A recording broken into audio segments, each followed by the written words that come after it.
हरे कृष्णा, राधे राधे। कृष्ण दास जी के चैनल में आप सभी प्यारे प्यारे बिहारी जी की भक्ति का स्वागत है। और आप सब कैसे हैं? कान्हा जी की कृपा से आप सब ठीक होंगे। तो आज है अजा एकादशी। तो अजा एकादशी सभी मित्रों को ढेर सारी वाली बहुत सारी वाली बधाई हो। चलिए जी, वीडियो शुरू करते हैं। कथा शुरू करती हूँ। पसंद आ जाए तो लाइक शेयर एंड कमेंट जरूर से करना। तो हाथ में ले लेंगे तुलसी पत्ता। उससे पहले हम श्री हरि का भजन कर लेते हैं। श्रीमन नारायण नारायण नारायण, भजमन नारायण नारायण नारायण, लक्ष्मी नारायण नारायण नारायण, गोविंद नारायण नारायण नारायण। बोलो लक्ष्मी नारायण भगवान की जय।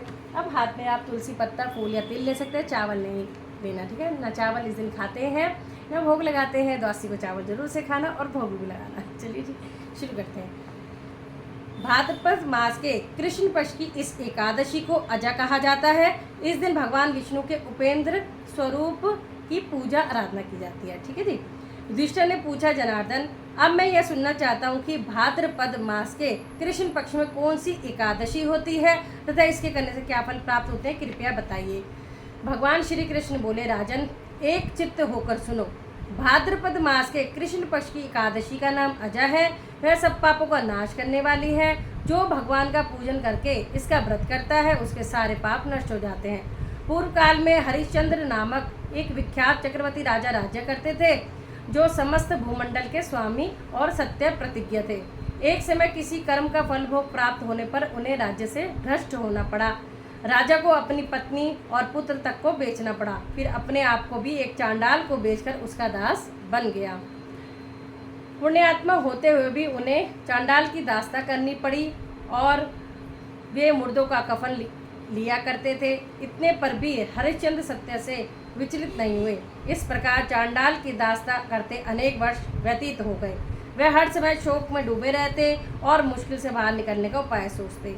एक समय जब राजा चिंता में डूबे हुए थे तो उनके पास गौतम ऋषि आए। श्रेष्ठ ब्राह्मण को आया देख हरिश्चंद्र ने उनके चरणों में प्रणाम किया और दोनों हाथ जोड़कर गौतम के सामने खड़े होकर अपना सारा दुख समाचार कह दिया। राजा की बात सुनकर गौतम ने कहा, राजन भादों के कृष्ण पक्ष में अत्यंत कल्याणमयी अजा नाम की एकादशी आ रही है, जो पुण्य प्रदान करने वाली है। इसका व्रत करो, इससे पाप का अंत होगा। आज से 7वें दिन एकादशी है। उस दिन उपवास करके रात में जागरण करना। ऐसा कहकर महर्षि गौतम अंतर्ध्यान हो गए और मुनि की बात सुनकर राजा हरिश्चंद्र ने उस उत्तम व्रत का अनुष्ठान किया। उस व्रत के प्रभाव से राजा के सारे दुखों से पार हो गए। राजा ने अपने मृत पुत्र को जीवित और अपनी स्त्री को वस्त्र आभूषणों से सजा हुआ पाया। उस व्रत के प्रभाव से राजा ने अपना राज्य पुनः पाया और अंत में सपरिवार स्वर्ग हो गया। इसके पढ़ने और सुनने से अश्वमेघ यज्ञ का फल मिलता है।